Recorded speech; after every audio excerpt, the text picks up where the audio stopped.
हरे कृष्णा, आप सब लोगों का स्वागत है कोर्स में। प्रणाम। हम सब स्टडी कर रहे हैं श्रीमद् भागवत महापुराण प्रथम स्कंद, और हम लोग आज आरंभ करेंगे अध्याय नंबर 16 को। पिछली बार हमने अध्याय नंबर 15 में अध्याय नंबर स्पेशली 13, 14 और 15 राइट या वहां से हम देखते जा रहे हैं कि सब लोग सब कुछ छोड़ के जा रहे हैं। 13 में धृतराष्ट्र जी चले गए, राइट। 14 में भगवान श्री कृष्ण चले गए, 15 में पांडव चले गए, बराबर। तो इस संसार को किस प्रकार देखना चाहिए और किस प्रकार इस संसार में रहना चाहिए, इसका एक शॉर्ट आपको एक शॉर्ट समरी मिल जाएगा इन 3 अध्यायों में, 13, 14 और 15।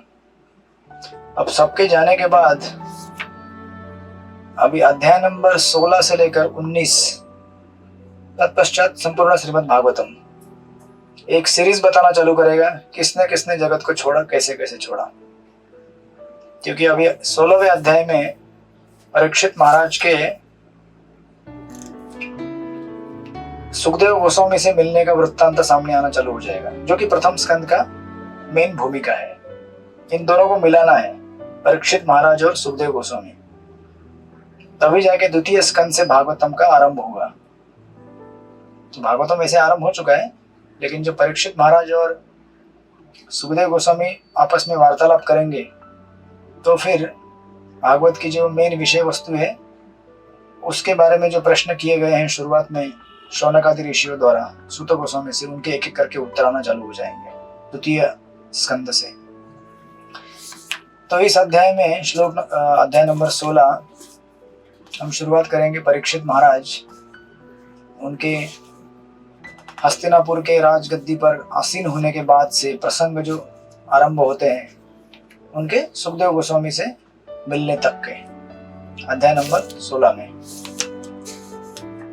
परीक्षित ने कलयुग का सत्कार किस तरह किया, सत्कार किया और किस तरह से उसके साथ डील किया। तो सृष्टिपति प्रभु पढ़िए प्रथम श्लोक अध्याय नंबर 16। हरे कृष्णा प्रभु जी, दंडवत प्रणाम। सूत उवाच ततः परीक्षित द्विजवर्य शिक्षया महीं महाभागवता शशासः यथा हि सूत्याम अभिजात कोविदः समाधिशन विप्र महत्तुरा तथा।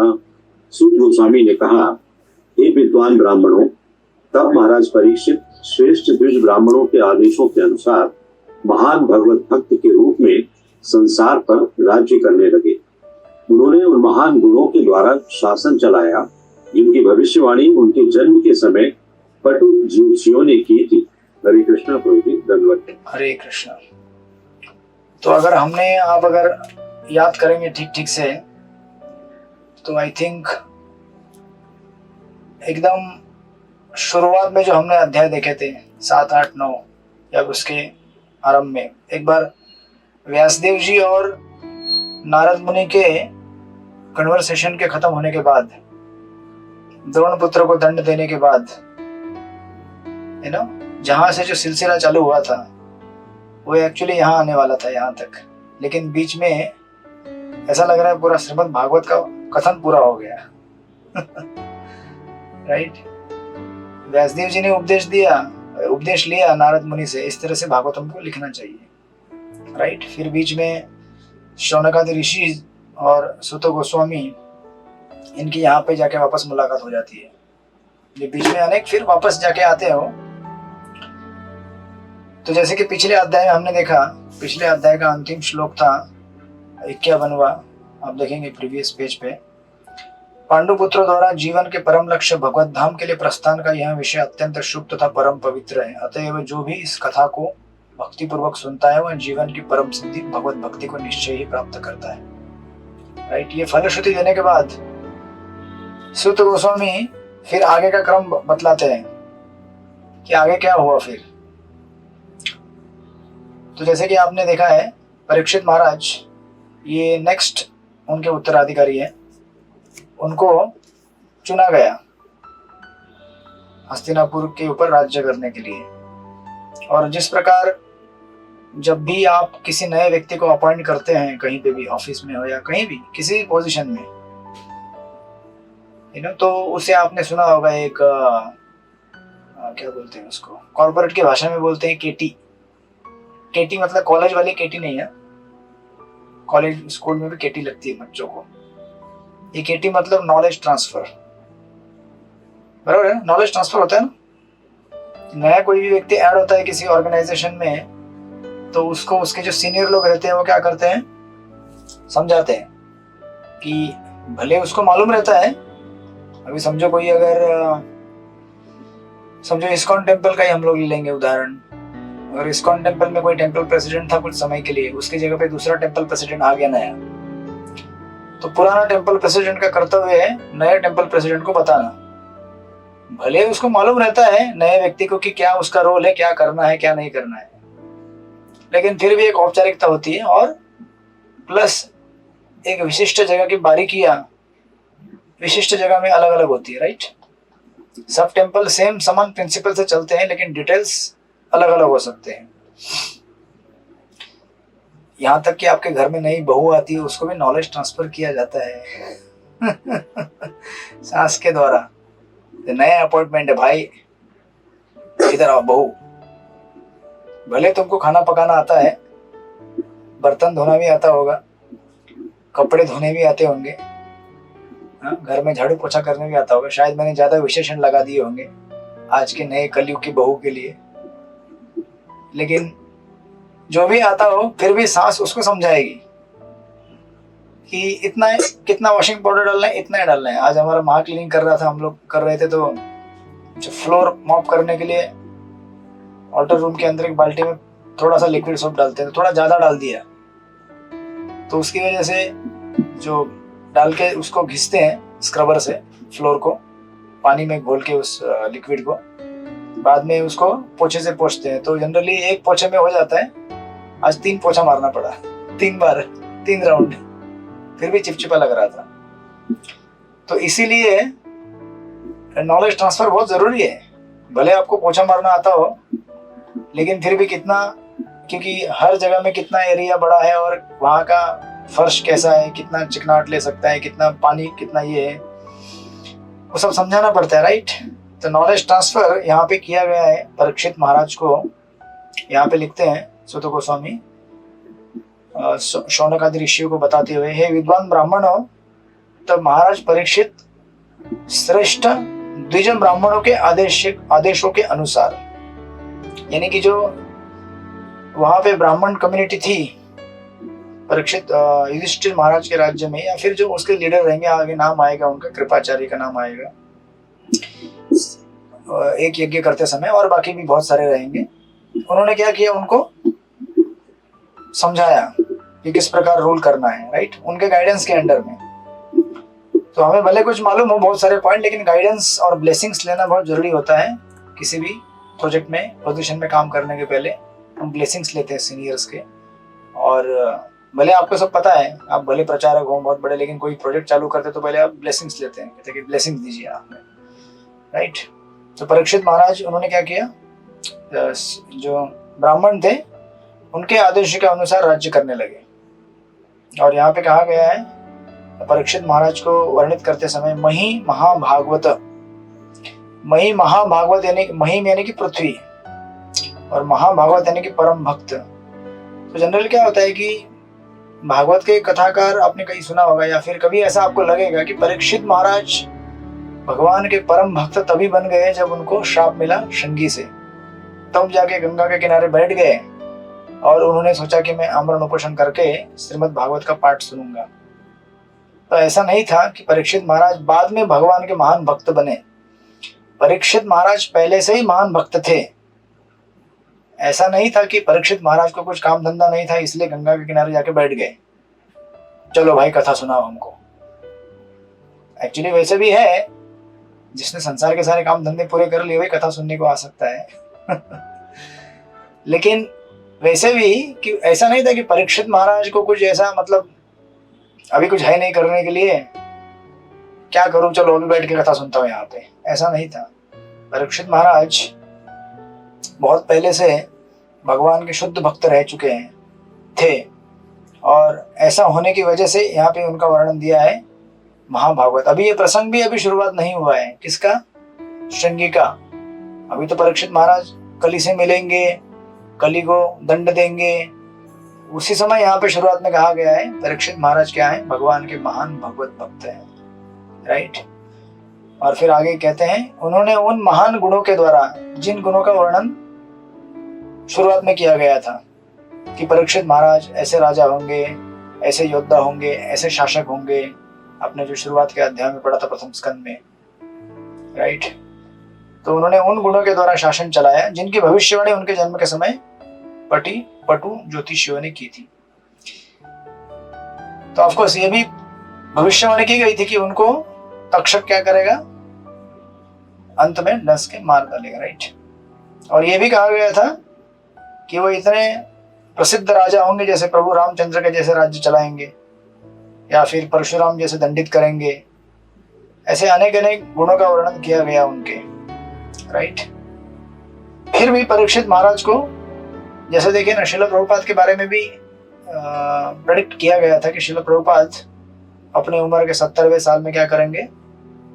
108 मंदिर बनाएंगे, पूरे विश्व का भ्रमण करेंगे। तो ऐसा नहीं था कि प्रभुपाद ने ये घटना सुनने के बाद कहा कि अभी मुझे करना तो कुछ नहीं है। है ना, एस्ट्रोलॉजिकल प्रेडिक्शंस जब हमारे लिए दिए जाते हैं, इसका मतलब यह है कि हमें उन प्रेडिक्शंस को फुलफिल करने के लिए भी काम करना पड़ता है।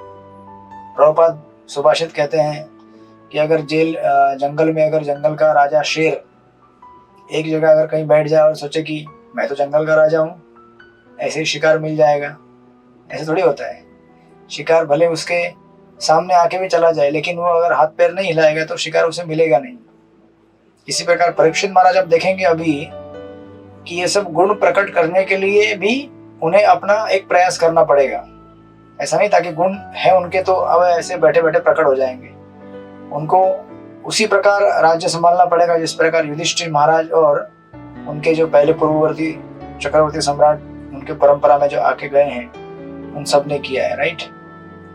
इसलिए यहाँ पे कहते हैं, अभी आगे क्रम देंगे उसको। अभी श्रील प्रभुपाद तात्पर्य में लिखते हैं, महाराज परीक्षित के जन्म के समय निपुण ज्योतिष ब्राह्मणों ने उनके कुछ गुणों की भविष्यवाणी की थी।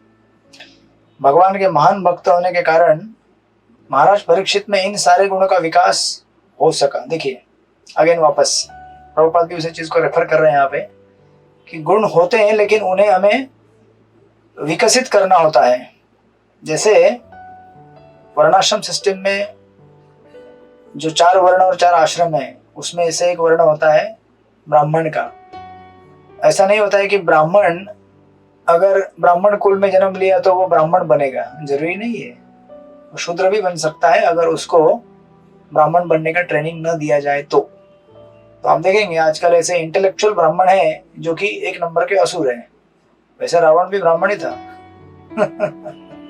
राइट, वेदों में पारंगत था, बराबर है कि नहीं। हिरण्यकशिपु भी ब्राह्मण कुल के ही थे, राइट। उनके पिता अभी जितने पैदा हुए हैं सारे सब हुए हैं ब्राह्मणों के इसमें से पैदा हुए, राइट। लेकिन अगर ब्राह्मणिकल ट्रेनिंग न दिया जाए तो वो ब्राह्मण का गुण विकसित नहीं होता है, राइट। तो आपको प्रभुपाद फिर हमको बोलते हैं कि असली योग्यता भगवत भक्त होना है और धीरे धीरे सभी ग्राह्य गुणों का विकास होता है। तो आपको प्रभुपाद इस चीज को और आगे एक्सपेंड करते जाएंगे, मैं उतना नहीं पढ़ूंगा, बट जस्ट 1-2 लाइन प्रभुपाद यहाँ बीच में लिखते हैं। प्रभुपाद एक बीच में लिख रहे हैं कि हमें किस तरह से गाइडेंस लेते रहना चाहिए। प्रभुपाद लिखते हैं, महाराज परीक्षित जैसे राजाओं को अपनी सलाहकार समिति होती थी और इस समिति के सदस्य या तो ऋषि मुनि होते थे या प्रथम श्रेणी के ब्राह्मण होते थे। वे कोई वेतन नहीं लेते थे, न उन्हें ऐसे वेतन की आवश्यकता ही रहती थी। राजा बिना किसी व्यय के श्रेष्ठ सलाह प्राप्त करता था। तो आप बोलेंगे फिर यार इन लोगों का गुजर कैसे होता था जो सलाहकार थे, ब्राह्मण थे। तो वैसे वो ब्राह्मण थे कि जो ये नहीं सोचते थे कि मैं राजा का सेक्रेटरी हूं तो मेरा भी राजा के जैसा बंगला होना चाहिए। You know, and that's why वो एक्चुअल सलाह दे सकते थे प्रजा के हित के लिए।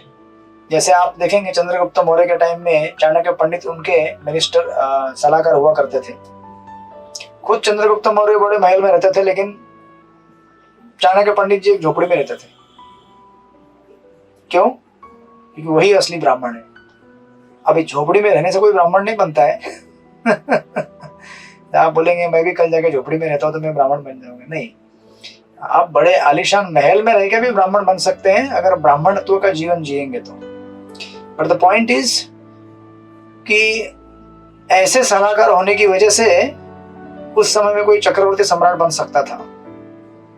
चक्रवर्ती सम्राट बनना मतलब क्या है? पूरे विश्व में सब लोग आपसे सहमत हो।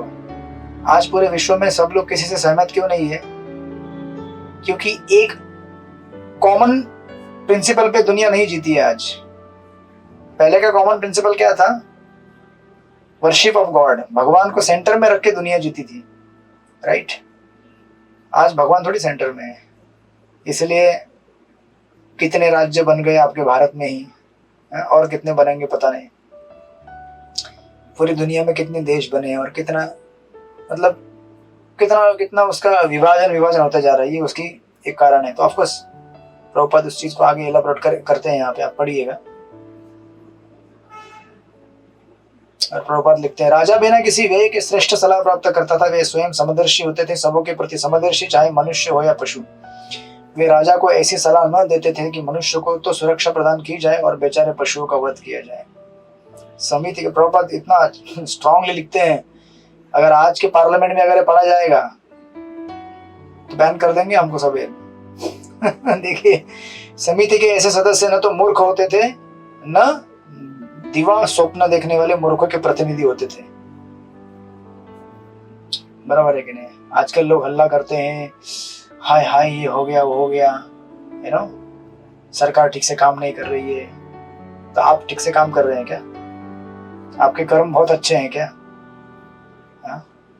आप दारू पियो, है ना, गो हत्या करो, मांसाहार करो, नशा करो और फिर जुल्म सरकार पे लगाओ, सरकार ठीक नहीं है। तो आप कितने अच्छे हैं पहले आपको भी देखना चाहिए, right? So like that Prabhupada उसको आगे एलाबोरेट करते हैं भगवत गीता के एक श्लोक के साथ। अंत में प्रभुपाद लिखते हैं, महाराज परीक्षित विश्व के, लास्ट की लाइन, महाराज परीक्षित विश्व के जन कल्याणकारी राज्य के एक आदर्श राजा थे, जैसे युधिष्ठिर महाराज का वर्णन कई विगत अध्यायों में गया है। इस प्रकार परीक्षित महाराज ने हस्तिनापुर का राज्य संभालने का शुरुआत किया। सुत गोस्वामी कहते हैं, फिर सुत गोस्वामी आगे कहते हैं, उसी को आगे बढ़ाते हुए, नित्य सुंदरी माताजी प्रभु जी आप हैं, जो भी पढ़ना चाहेंगे पढ़िए, द्वितीय श्लोक और अध्याय।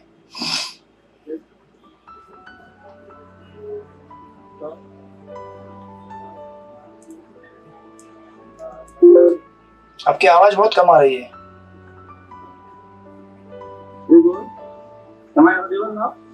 हाँ, ऑडिबल तो है।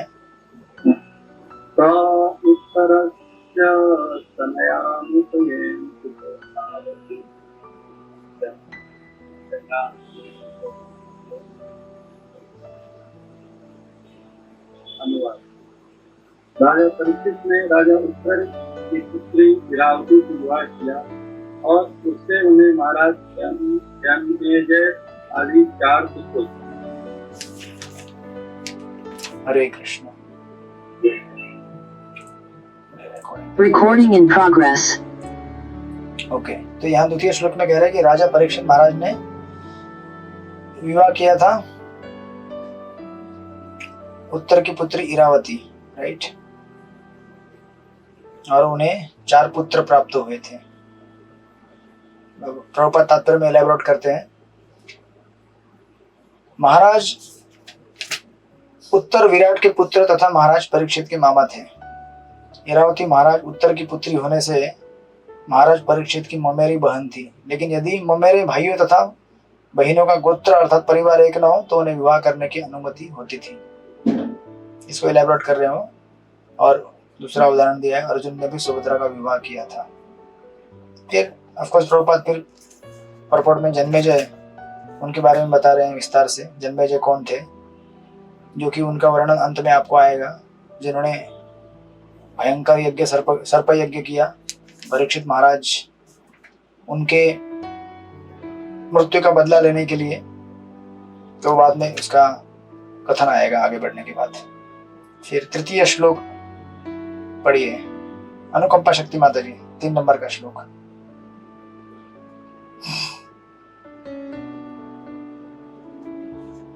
हरे कृष्ण प्रणाम।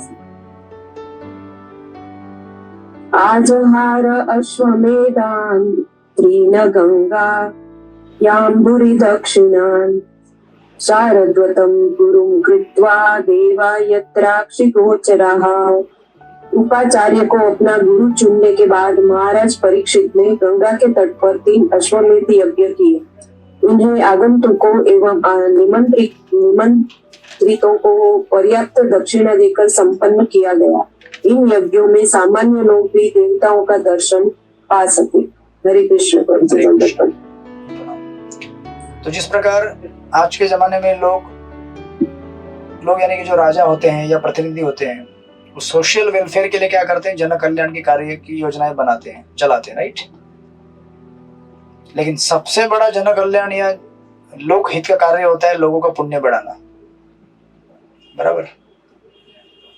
क्योंकि अगर लोगों का पुण्य बढ़ेगा तो उनके जीवन में उस पुण्य से उनका फ्यूचर लाइफ तो अच्छा होगा, और प्रेजेंट लाइफ में भी उनके जो नेसेसिटीज है वो उन्हें प्राप्त होंगी। तो इसलिए परीक्षित महाराज ने क्या किया, अश्वमेध यज्ञ किया। 1 नहीं 3 अश्वमेध यज्ञ किए। अश्वमेध यज्ञ काफी खर्चीला रहता है, काफी एक्सपेंसिव रहता है, लेकिन यज्ञों की यही विशेषता रहती है। यहाँ पे जैसे बताया गया है कि इन यज्ञों को उन्होंने गंगा के तट पर किया और आगंतुकों एवं निमंत्रित को पर्याप्त दक्षिणा देकर संपन्न किया गया। देखिए वैदिक शास्त्रों में जितने भी खास करके आज के जमाने में लोग अगर कोई रिलीजियस एक्ट करते हैं तो केवल ऐसा क्या रहता है, दिखावा रहता है। हमने इतना बड़ा पूजा संपन्न किया, ये किया वो किया। आने वाले जो भी पृष्ठ रहेंगे या फिर जो मेहमान रहेंगे उनको क्या मिलता है थोड़ा सा। अभी इस्कॉन में आने के बाद हम बड़ा बड़ा प्रसाद का प्लेट देखते हैं, अगर आप बाहर जाएंगे तो इतना सा प्रसाद मिलता है, वो पता रहेगा आपको यहाँ पे लिखते हैं कि आगंतुकों एवं निमंत्रित को पर्याप्त दक्षिणा दिया गया। रिलीजियस जो सैक्रिफाइसेस हैं they are accompanied by charity. ये केवल दिखावा के लिए नहीं किया गया था, और इसको इतने अच्छी तरह से संपन्न किया गया है कि इन यज्ञों में देवता भी लोगों को दिखने लगे। जैसे आप सोचिए, आप कभी रथ यात्रा आयोजन करते हैं तो खाली अगर 1-2-3 लाइन अगर लिख के भेज दिया ट्वीट में या फिर कोई ईमेल में मैसेज अगर चीफ मिनिस्टर ने, तो हम कितना पब्लिसिटी करते हैं उसका। चीफ मिनिस्टर ने भेजा है हमारे लिए शुभकामनाएं यात्रा के लिए, या कोई फेस्टिवल आपका रहेगा, जन्माष्टमी रहेगा, साक्षात चीफ मिनिस्टर अगर आ जाए वहां पे या प्राइम मिनिस्टर आ जाए, कितना बड़ा न्यूज बन जाएगा वो। उसी प्रकार सामान्यतः लोगों को देवता दिखते नहीं है, लेकिन इन यज्ञों में सामान्य लोग भी देवताओं का दर्शन देख सकते थे। यानी कि कितना अच्छी तरह से और कितना शुद्ध भाव से लोगों के हित के हेतु इन यज्ञों को संपन्न किया जाता था। देखिए परीक्षित महाराज जिस प्रकार उनको कर रहे थे, और श्रील प्रभुपाद परपोर्ट में लिखते ही हैं, इस श्लोक से लगता है कि स्वर्ग के निवासियों द्वारा अंतर्गर्ही यात्रा सुगम है। तो अभी हम लोग चांद पे जाने का प्रयास करते हैं मैकेनिकल तरीके से, लेकिन शास्त्रों में ऐसे ग्रहों की अंतर यात्रा मतलब इंटरप्लैनेटरी ट्रेवल के लिए एक अलग ही विधि और योजना दी गई है। तो अभी अगर विश्वास रखेंगे तो कर पाएंगे, नहीं करेंगे तो नहीं कर पाएंगे। और ऑफ कोर्स प्रभुपाद पूरे पर्पट में इसी चीज को हाईलाइट कर रहे हैं कि किस प्रकार स्वर्ग के देवता पृथ्वी पर उनका आना जाना रहता था। और परीक्षित महाराज ने इस तरह से यज्ञ को पूरा किया कि देवता प्रसन्न हो गए, और उन्होंने क्या किया, पूरा जो और परीक्षित महाराज के अधीन राज्य था, उसको संपन्न बना दिया। तो प्रभुपाद इस चीज को एलाबोरेट कर रहे हैं परपोर्ट में, आप लोग उसको पढ़ लीजिएगा। लेकिन इंपॉर्टेंट यहाँ पे एक इसेंशियल चीज है, that sacrifices are always accompanied by charity. Prabhupada भी हमेशा कहा करते थे कि जहाँ यज्ञ होता है वहां पे यज्ञ के बाद प्रसाद जरूर बंटना चाहिए, चाहे वो प्रसाद हो या फिर अलग अलग यज्ञ में अलग अलग प्रसाद बंटता है। ये ऐसा यज्ञ है जहाँ पे बहुत दक्षिणा दी गई है, भूरी दक्षिणाम, राइट।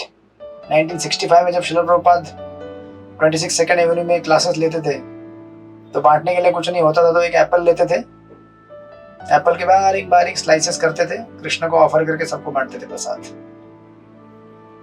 कोई भी यज्ञ में जो पार्टिसिपेंट है वो खाली हाथ नहीं जाना चाहिए। ऐसे तो नाम उसको मिल ही गया, कथा मिल ही गई भगवान की, लेकिन even physically also. Prabhupada purport के इस अंतिम लाइन में, लास्ट पैराग्राफ में लिखते हैं, महाराज परीक्षित जैसा राजा के लिए भी मार्गदर्शन के लिए गुरु की आवश्यकता थी, राइट।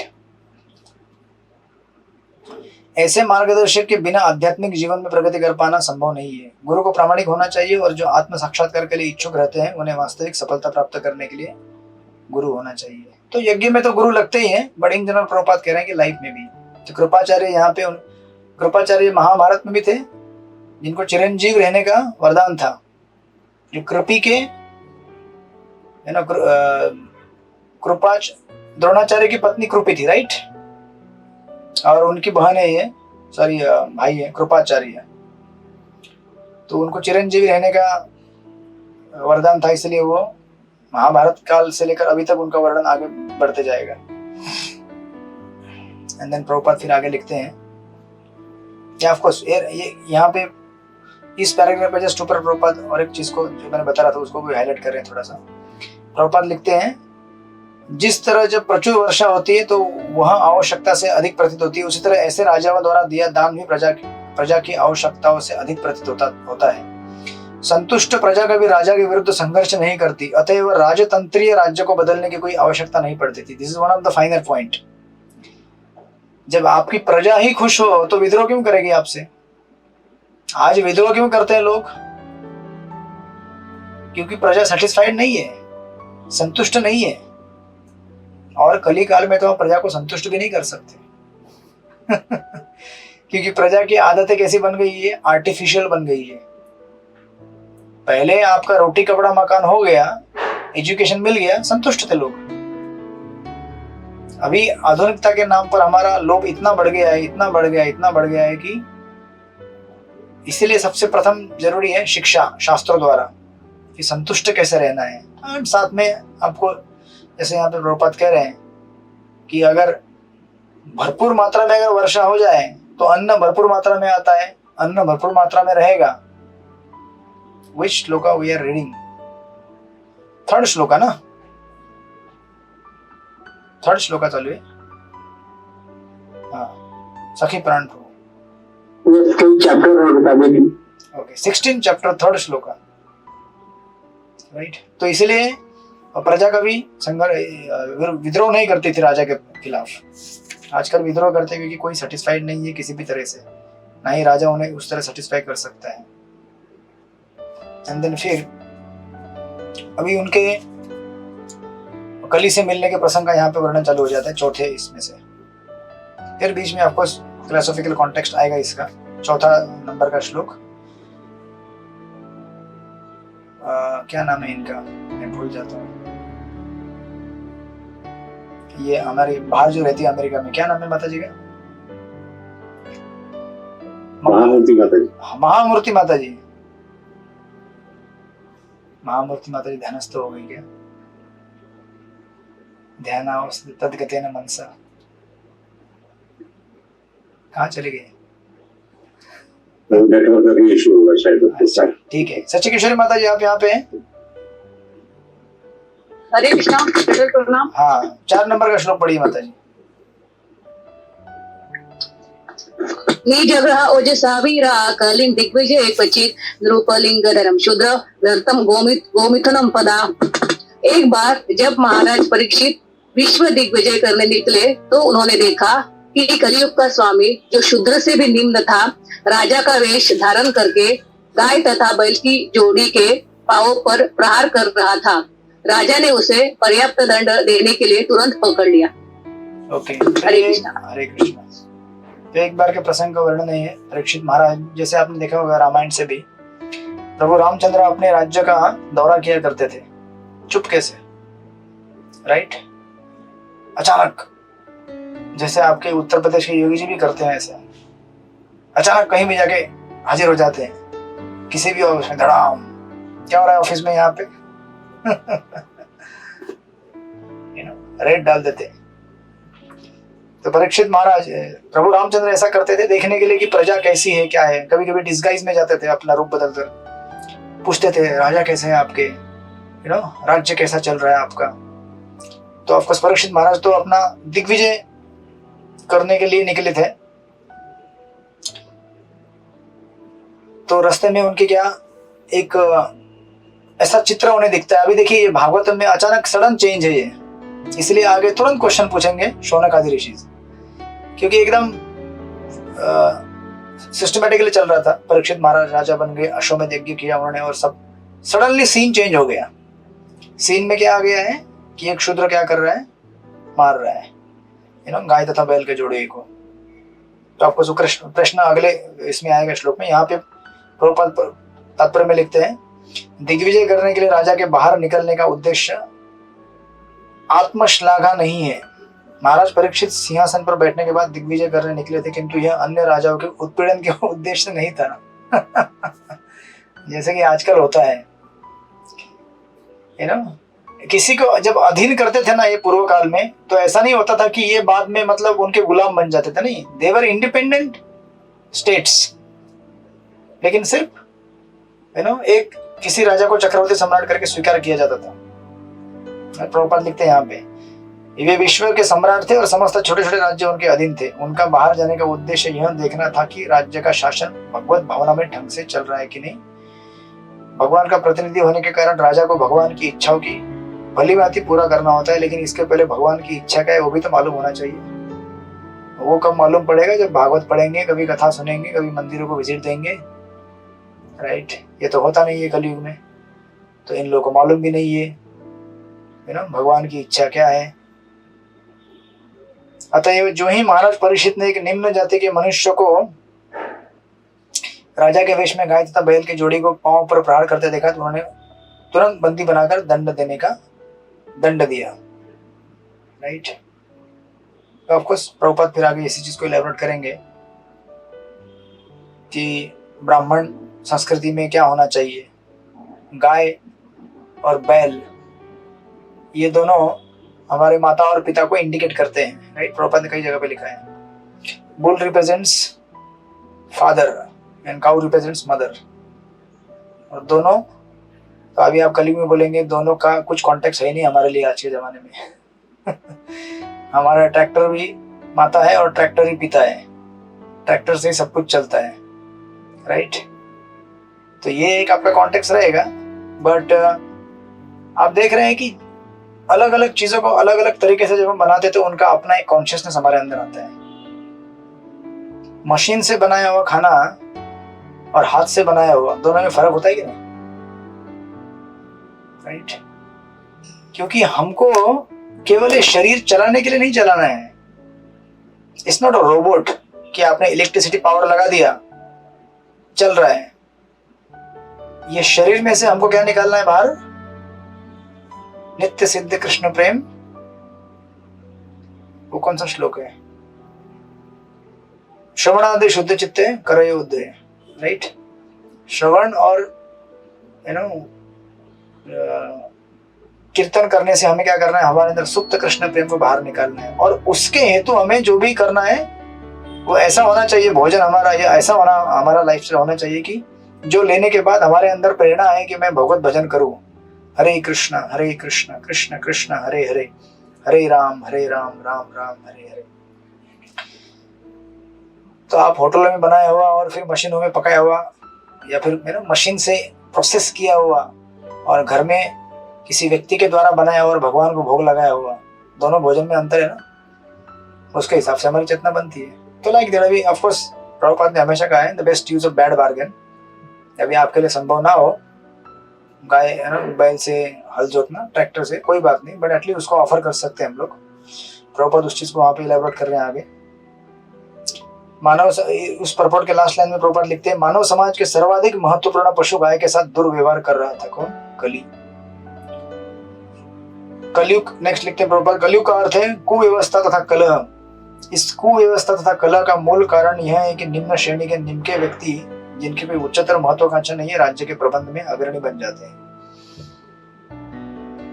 अगर शूद्रों से चला हुई सरकार होगी तो पैदा कौन होंगे? शूद्र ही होने वाले हैं, थोड़ी ब्राह्मण पैदा होंगे उसमें। तो परीक्षित लास्ट के लाइन में प्रभुपाद लिखते हैं स्वयं महाराज परीक्षित ने प्रशिक्षित होने के कारण संसार के सारे झगड़े के मूल कारण की गंध पाली थी, अतएव वे इसे प्रारंभ में ही रोक देना चाहते थे। लेकिन क्या हो जाएगा अभी देखिए। आपको तो नरेशन यहाँ पे चेंज करके फिर शौनकादि ऋषि प्रश्न पूछते हैं, वो आगे आएगा उस कुछ समय बाद परीक्षित महाराज ने कैसे उनके साथ डील किया, और विस्तार में इसका वर्णन हमें देखने को मिलेगा आने वाले अध्याय में। बट यहाँ पे अभी अचानक ही जब सीन चेंज हो जाता है तो ये शौनकादि ऋषि प्रश्न पूछते हैं। पढ़िए श्लोक नंबर कहाँ चले गए? कनाई प्रिय माता जी आप पढ़िए श्लोक नंबर 5।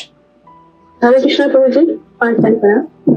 शौनक उवाच कस्य हेतो निजग्राहं कलिं विपजयरूपा निपुनिदेव किमु देखो श्रोत्र को अशोकाम पदहन तत्कथयतां महाभाग यति कृष्ण कथाश्यम। शौनक ऋषि ने पूछा महाराज परीक्षित ने उसे केवल दंड क्यों दिया जबकि वह शूद्रों में अधम था? उसने राजा का वेश बना रखा था तथा गाय पर बात प्रहार किया था। कृपा इन सब घटनाओं का यदि वे भगवान कृष्ण की कथा से संबंधित हो तो वर्णन करे। यस तो ये इतना महत्वपूर्ण है भागवत का विषय वस्तु, उसको वापस ट्रैक पे ला रहे हैं मतलब हम सबको।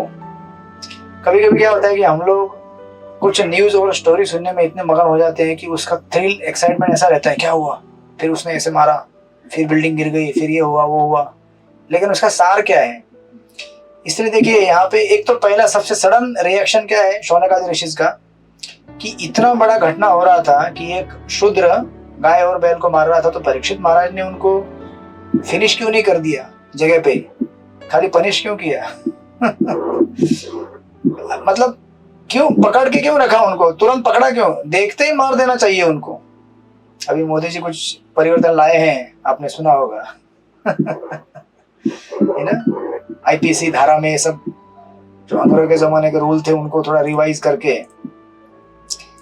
ये कहीं कहीं जगहों पे मैं देख रहा था कि कुछ रूल ऐसे हैं कि जहाँ पे अगर किसी ने कुछ ऐसा बड़ा जघन अगर क्राइम किया है तो उसे पहले सजा होती थी, ऐसे तो सजा नहीं, उसे अभी फांसी की सजा होगी।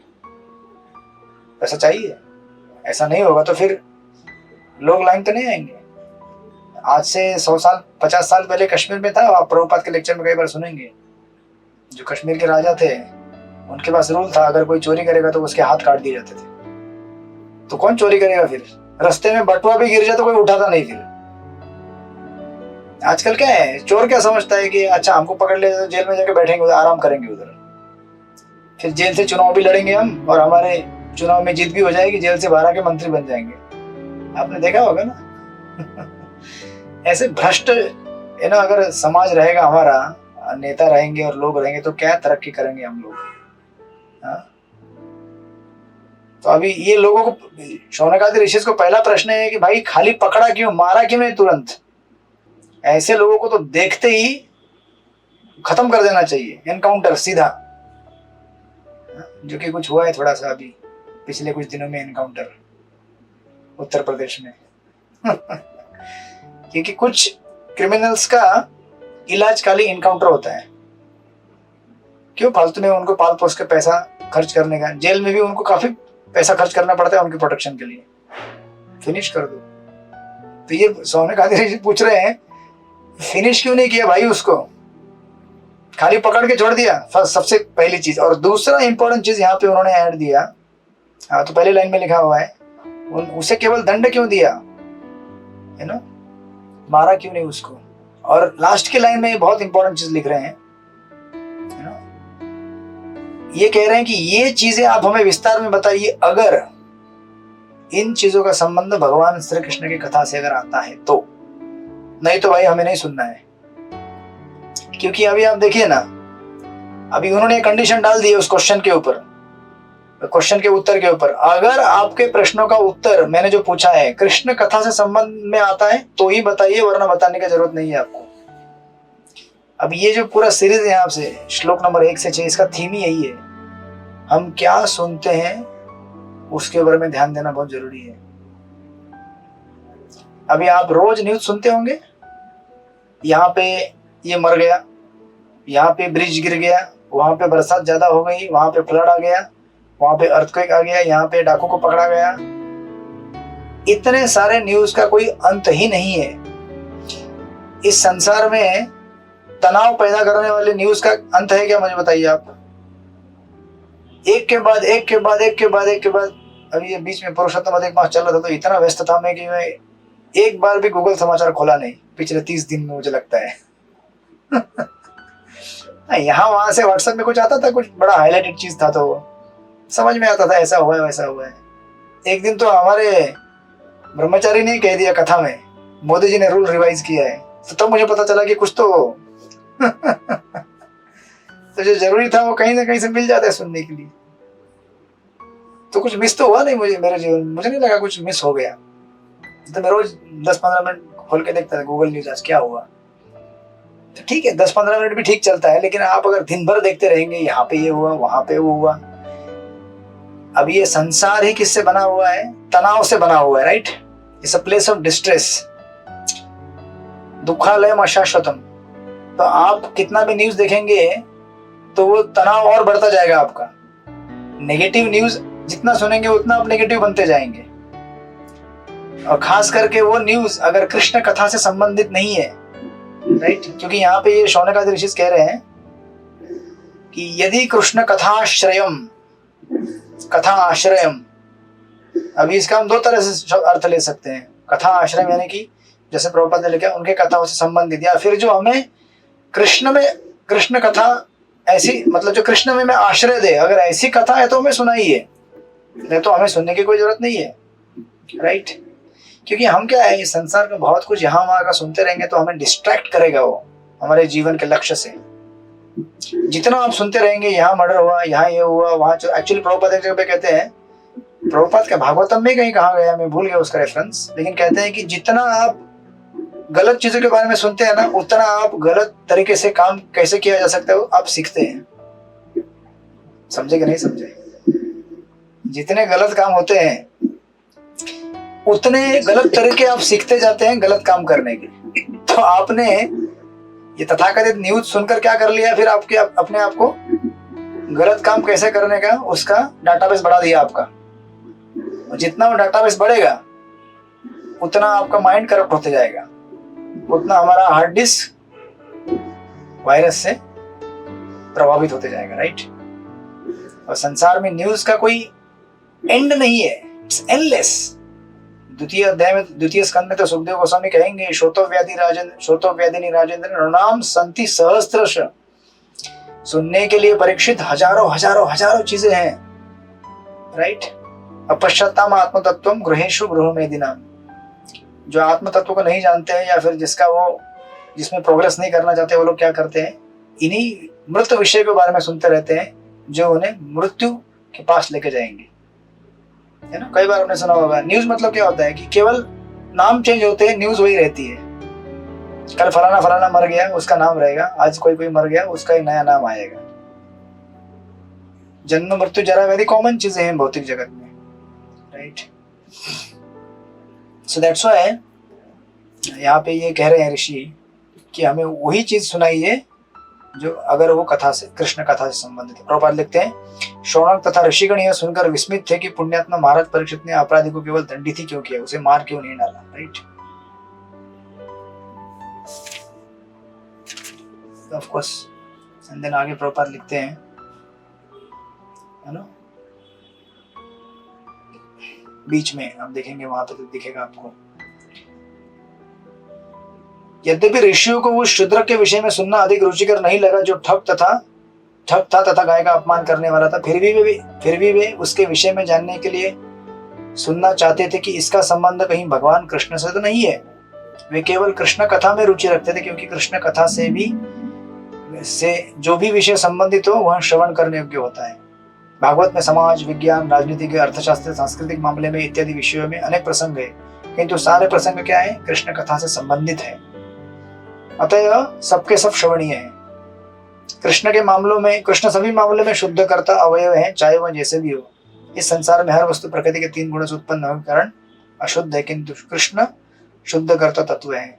इसलिए यह प्रिंसिपल हमें जीवन में बना के रखना चाहिए कि अगर हमारे रोज रेगुलर डिस्कशन में अगर कृष्ण कहीं नहीं आ रहे हैं तो उसे हमें एक पॉइंट तक लिमिट करना चाहिए। उस लिमिट के बाद अगर आप उसको और सुनते जाएंगे या उसको बढ़ाते जाएंगे तो प्रजल्प के कैटेगरी में आता है। जब तक इसेंशियल पॉइंट तक आपने रखा है वो आपका बिजनेस हो गया, because that's what required. Business करने जाएंगे तो आप थोड़ी बिजनेसमैन से हरे कृष्ण महामंत्र बोलते रहेंगे बोलेंगे कितना लेना है, कितना देना है और फिर इसका टर्म्स कंडीशन क्या है, बस। तो उसके बाद थोड़ी पूछते रहेंगे तो आपको कहाँ घूमने अच्छा लगता है, चलो चलते हैं अभी घूमने के लिए थोड़ा सा, नहीं ना, रुक जाना चाहिए हमको, राइट। एंड फिर अगेन आगे लास्ट के अंतिम श्लोक में इस चीज को और अच्छी तरह से हाईलाइट करते हुए कहते हैं, 6 नंबर के श्लोक, बरसाना की श्लोक माता जी पढ़ी है, 6 नंबर का श्लोक। हरे कृष्ण दंडक। प्रणाम। अथवास्य पदाम्बोजं मकरन्दं विहांसतां विमन्ये असत् आलापे आयुष्यत असत्यय। भगवत भक्त हे भगवंतांच्या चरण कमळातील मध चाखण्यास सरावलेले असतात, ज्यात मौल्यवान आयुष्य व्यर्थ जाते अशा विषयांचा काय उपयोग आहे? हरे कृष्णा। यस, उन कथा प्रसंगों से क्या लाभ जो मनुष्य के बहुमूल्य जीवन को व्यर्थ नष्ट कर देता है। चाणक्य पंडित कहते हैं अगर आपके जीवन का 1 सेकंड भी गया तो वो वापस आप हजारों करोड़ों सोने की मुद्राएं देके नहीं ला सकते। आपके एफडी में कितना भी पड़ा हुआ आप बोलेंगे ले लो पूरा, और मेरा गया हुआ 1 मिनट मुझे वापस दो, आएगा क्या? जो पुरुषोत्तम मास में गया हुआ गया, अभी सीधा भी 2026 में आएगा, फिनिश्ड। कैसा टाइम गया आपको पता चला? पुरुषोत्तम मास कब स्टार्ट हुआ था, कब अंत हो गया। This is how our life is. हमारा जीवन इतना अल्प है, उसका एक मिनट इतना कीमती है, क्योंकि हम लोग क्या है, ऐसे जंक्शन में खड़े हैं जहां से हमको डिसाइड करना है कि मुझे दिल्ली का ट्रेन पकड़ना है, चेन्नई का पकड़ना है, गुजरात का पकड़ना है या कलकत्ता का पकड़ना है। अब देख लीजिए आप, और वहां पे खड़े रहते हुए आपके आसपास लोग भी खड़े हैं, कोई बोल रहा है दिल्ली चलो, कोई बोल रहा है कलकत्ता चलो, कोई बोल रहा है कहाँ चलो। तो अभी आप किसका संग लेंगे उसके ऊपर निर्भर करेगा कि आप कहाँ जाएंगे, राइट। ऐसे जंक्शन में हम खड़े हैं, और इसलिए यहाँ पे कह रहे हैं भगवान के भक्त तो क्या है, भगवान के चरण कमलों का मधु, यानी कि भगवान के हम अंश हैं, और हमारा मेन कार्य है भगवान की सेवा करना, भगवान के भक्तों की सेवा करना। उसी से हमारा आत्मा प्रसन्न हो सकता है, उसके अलावा आत्मा के प्रसन्नता का दूसरा कोई भी उपाय नहीं है, राइट। और जैसे पहले पिछले श्लोक में कहा गया, अब देखिए आप अगर ऐसी यहाँ वहां के हजारों चीज सुनेंगे, उससे कुछ गारंटी है कि आपका डिस्ट्रेस कम होगा जीवन में? कभी कभी क्या होता है, लोग क्या सोचते हैं कांटे से कांटा निकलता है, कई बार आपने सुना होगा कांटे से कांटा निकलता है, लेकिन वो एप्लीकेबल है कहाँ पे, कैसे कॉन्टेक्स्ट देखना पड़ेगा ना। लोग बोलते तनाव बहुत आया है, थोड़ा न्यूज देख लेता हूँ, ये भी तनाव, डिस्ट्रैक्ट हो जाएगा माइंड तो तनाव कम होगा। ऐसे कैसे तनाव दूर, माइंड दूर होगा यार। जैसे कुछ देर पहले एक क्लिप आया था हमारे युवा अवतार प्रभु का कॉमेडी क्लिप बनाते छोटा क्लिप बनाए, डिवोटी प्रश्न पूछ रहे थे ये आई लव यू वर्ड कहाँ से आया। लोग बोलते हैं आई लव यू, मतलब कोई भी किसी को बोल सकता है, बेटा पिताजी को बोल सकता है, पिता, या फिर एक स्त्री पुरुष को बोल सकती है। तो वो प्रभु जी उत्तर दे रहे थे भाई ये शब्द कहाँ से आया है, चाइना से आया है, क्योंकि इसका कोई गारंटी वारंटी नहीं रहता है। चाइना का आपने माल खरीदा है, यूज एंड थ्रो रहता है वो, एक बार खरीद लो फिर कोई उसका गारंटी नहीं, वारंटी भी नहीं है। एक बार खरीदा, खराब हो गया, फेंक दो। तो ऑफ कोर्स भौतिक जगत का प्रेम भी ऐसा ही है कि देयर इज नो गारंटी, कि वो उसका कोई वारंटी गारंटी नहीं है। आज आपने बोला होगा आई लव यू, कल आप बोलेंगे अलग अलग भावनाओं के साथ। समथिंग लाइक दैट, कि हम इस जगत में जो भी सुनते हैं यहाँ वहां का चीज, उसमें कोई गारंटी नहीं है कि हम उससे पीसफुल हो जाएंगे, राइट। कृष्ण कथा ही हमें सुननी, प्रॉपर में लिखते हैं, भगवान कृष्ण तथा उनके भक्त दोनों ही दिव्य स्तर पर रहते हैं, अतएव भगवान कृष्ण तथा उनके शुद्ध भक्तों की कथाएं समान रूप से उत्तम होती है। अभी इसीलिए प्रभुपाद यहाँ पे लिख रहे हैं, यद्यपि कुरुक्षेत्र का युद्ध राजनीति तथा कूटनीति से भरा हुआ है, परंतु इसकी कथाएं भगवान श्री कृष्ण से संबंधित है, अतएव भगवत गीता सारे विषयों में पूजित है। प्रभुपाद एक्चुअली गीता के लेक्चर में शुरुआत में कहते, कई बार कहते हैं कि जैसे गीता के प्रथम अध्याय के श्लोक में, कई श्लोकों में पांडवों का और कौरवों का वर्णन आता है, राइट। तो आप बोलेंगे कृष्ण कथा थोड़ी है, तो पांडवों के नाम आ रहे, कौरवों के नाम आ रहे, कृष्ण कथा नहीं। लेकिन प्रभुपाद बोलते हैं निर्बंध कृष्ण संबंधे, जहां जहां कृष्ण से संबंधित किसी भी वस्तु का, टॉपिक का वर्णन आता है, वो कृष्ण के पास ही लेके जाएगा आपको। And that's why it is purifying, although it is may not be directly Krishna के बारे में वर्णन नहीं किया गया है। ऑफ कोर्स प्रभुपाद फिर लिखते हैं, राजनीति, अर्थशास्त्र, समाज विज्ञान जो संसारियों के लिए भौतिकतामय हो, उनके उच्छेदन की कोई आवश्यकता नहीं है। शुद्ध भक्त के लिए जो वास्तव में भगवान से जुड़ा है, ऐसी सारी वस्तुएं, संसारी वस्तुएं दिव्य होती है यदि वे कृष्ण या उनके शुद्ध भक्तों के साथ जुड़ी हो। लाइक पांडवों के साथ पॉलिटिक्स जुड़ा हुआ है, बहुत बड़ा षड्यंत्र था ना, एक तरह से राजनीति है देखा जाए तो, लेकिन कृष्ण से संबंधित है, राइट। प्रभुपाद सेकंड पैराग्राफ में बहुत सुंदर लिखते हैं, हमारी आयु बहुत लंबी नहीं होती है और ऐसा भी कुछ निश्चित नहीं है कि हम कब अगली मंजिल के लिए हर वस्तु को छोड़ने के लिए आदेश मिल जाए। राइट। अगली मंजिल मतलब हमारा अगला क्या है डेस्टिनेशन, हमारे जो डिजायर अभी हम डेवलप कर रहे हैं, अभी इस समय हमारे मन में जो भाव है, उस भाव को हम प्राप्त करेंगे। श्रोत्रम चक्षुस्पर्शनम च रसनम घ्राणम एव च अधिष्ठाय मनश्चाय विषयानुपसेवते। जिन विषयों का हमने अभी उपभोग कर रहे हैं, उस प्रकार से हमारे कान, नाक, आंख बन चुका है। ऐसा मत सोचिए कि बनेगा, वो बन चुका है आपके मेंटल स्टेट पे, मन के पटल पे ऑलरेडी बन चुका है। और किसी का बन गया होगा वैकुंठवासी वाला, 4 हाथ, शंकर चक्र गदा पद्म हाथ लेके बन गया होगा किसी का, और किसी का देवता का बन गया होगा, किसी का अगला मनुष्य का बन गया होगा। जो भावना विकसित कर रहे हैं वो आपने ऑलरेडी फ्रेमवर्क, उसका ढांचा बना ही लिया, खाली प्रिंट होना बाकी है, सिर्फ प्रिंटिंग बाकी है। प्रिंटिंग में आपको डाल दिया जाएगा। जैसे आप टाइम होगा बोलेंगे प्रिंटर में डाल दो इनको, तो उसमें से नया बॉडी आएगा बाहर, है ना। तो इस जीवन काल में जो व्यक्ति तमोगुणी और रजोगुणी जीवन जी रहे हैं, वो ऑलरेडी पशु का स्तर प्राप्त कर चुके ही हैं। आप अगर शास्त्र के चश्मा लगा के देखेंगे तो दिखेगा उसके कुत्ते के कान है ना, पूंछ भी उसको आ गई है बहुत लंबी एक। और सुंग रहे हैं कहां पे मिलेगा विष्टा, right. And that's a fact of life. बस हमें शास्त्र के नजर से देखना होता है। इसलिए प्रभुपाद लिखते हैं, अतएव यह हमारा परम धर्म है कि हम कृष्ण के अतिरिक्त अन्य किसी विषय में एक क्षण भी व्यर्थ न बिताए। कोई भी विषय कितना ही रोचक क्यों ना हो, यदि वह कृष्ण से संबंधित ना हो तो वह सुनने योग्य नहीं होता है। अभी बड़ी परीक्षा होगी, हमारी कठिनाई होगी। सोशल मीडिया में आए दिन कितना कुछ आते रहता है, व्हाट्सएप पे कितना क्या क्या आता है। कुछ हमारे शरीर से संबंधित होता है, कुछ मन से होता है, कुछ बुद्धि से संबंधित होता है, कुछ ईगो से संबंधित होता है। कितने क्या क्या क्या वीडियो आते हैं, बाढ़ सी आ गई है उसकी। तो इसलिए हम अगर सावधान नहीं रहेंगे सोशल मीडिया को यूज करने में, तो फिर कृष्ण का स्मरण, चिंतन, कृष्ण कथा तो भूल ही जाइए। कली काल में कली ने इतना भयानक रूप लिया है ना, इसलिए बहुत सावधानी से लिमिटेड यूज करना चाहिए। इसलिए हमारे एक्सेल शीट में आता है एक जगह पे सोशल मीडिया। आप कंटिन्यूसली लिखते जाते हैं 1 घंटा 2 घंटा 3 घंटा, है ना, आपको समझ में आता है यार कितना घंटा यूज करता हूँ मैं।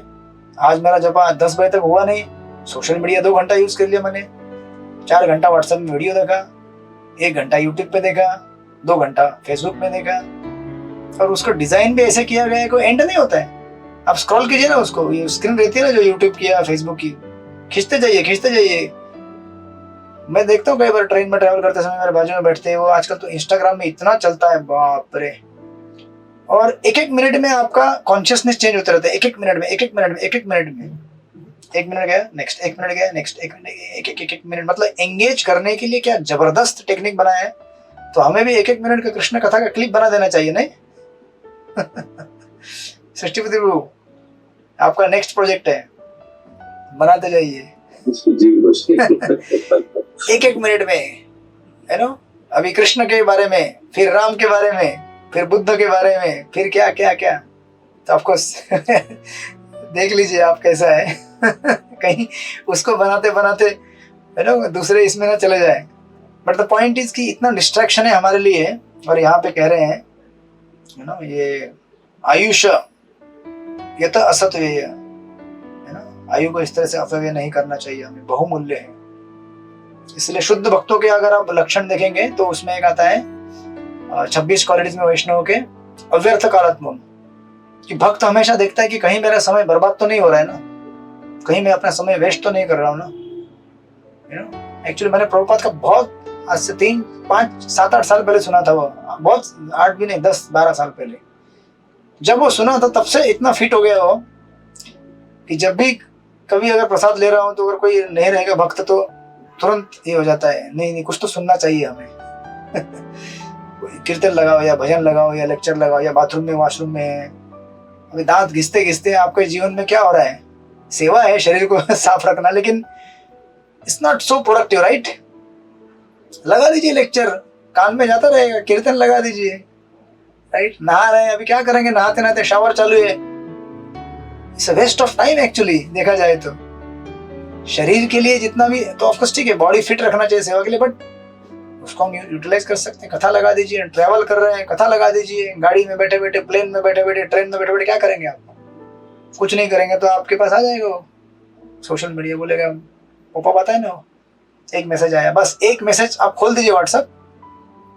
कभी कभी सुबह सुबह मैं जब झूम लगाता हूँ 4 बजे खोल देता हूँ मैं, खाली पोस्टिंग करने के लिए व्हाट्सएप में कि अभी यहाँ पे सेशन चालू हो रहे हैं, बस। और ऐसा टेम्पटेशन आता है कि ऊपर एक मैसेज आया है, क्या है वो उसमें, वो एक देख ले, और क्या है दूसरा मैसेज, तीसरा। देखा कभी डिवोटीज को आप लोगों ने, सुबह सुबह उठते हैं तो व्हाट्सएप खोल के, है ना, हमारे ब्रह्मचर्य आश्रम में भक्त उठते हैं सुबह सुबह तो अलार्म मोबाइल में बजता है, व्हाट्सएप खोल दिया तो फिर वो नेक्स्ट नेक्स्ट नेक्स्ट। तो हमें बोलना पड़ता है, प्रभु उठो, अभी नहा लो, मंगल आरती जाने का टाइम हो गया। तो अगर हम बहुत ही गंभीर भक्तों के साथ संग नहीं करेंगे, बहुत संभावना है कि हम लोग इस्कॉन में रहते हुए भी, यू नो, इतना अच्छा मौका मिलने के बाद भी हम लोग भक्ति में आगे बढ़ने के लिए संघर्ष करेंगे जबरदस्त, राइट? तो आपको हम इसको कल नहीं, लेकिन आपके आने वाले, हाँ अभी तो नहीं, ये डे मेरे लिए कल का एक लास्ट था पुरुषोत्तम मास का, इसलिए मैंने आपको क्लास नहीं लिया। फिर इसको आगे बढ़ाएंगे 7वें श्लोक से, बट यहाँ पर थीम यहाँ तक ये है कि हम समय को क्या करें, बहुत सावधानी से इस्तेमाल करें, क्योंकि समय बहुत कम है। इसलिए ये जो मेन 5वें श्लोक में जो लाइन है, कृष्ण कथा आश्रय, अगर कोई चीज भगवान कृष्ण के कथा से संबंधित है तो हमें सुनाइए, नहीं तो फिर हमें वो सुनने की जरूरत नहीं है। जितना आवश्यक है बिजनेस है उतना कर लीजिए, बस वहां से निकल जाने का। अगर जंक्शन में आपको डिसाइड करना है कि मुझे भगवान के पास जाना है या फिर 84 लाख योनि में घूमना है, आप डिसाइड कीजिए। तो कभी कभी एक आता है ना, एक कोटेशन आता था, वो बहुत बार अनुकुंभा शक्ति माता जी भेजती है, it is better to struggle in chanting than to struggle in 84 lakh species. नहीं, आपका मन रिबेल करेगा, बोलेगा नहीं नहीं मुझे दिखाओ, मुझे देखना है, वो वीडियो देखना है, मुझे यहाँ जाना है।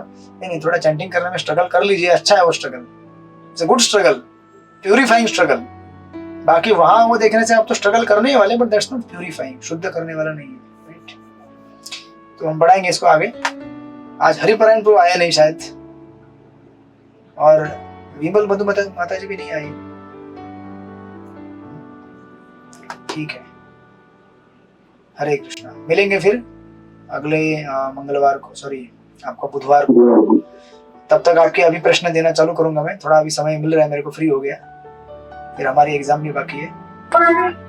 ठीक है, हरे कृष्णा। शिल प्रभुपाद की जय, श्रीमद् भागवत महापुराण की जय, परीक्षित महाराज की जय। वांछा कल्पतरुभ्यश्च कृपा सिन्धुभ्येव च अनंत कोटि वैष्णव की जय। हरे कृष्णा। हरे कृष्ण। हरे कृष्णा। हरे कृष्णा। हाँ सर्वमंगल प्रभु बोलिए। बोलिए प्रभु। लास्ट का 2 क्लास का जो वीडियो रिकॉर्डिंग है, जूम क्लास का, उसको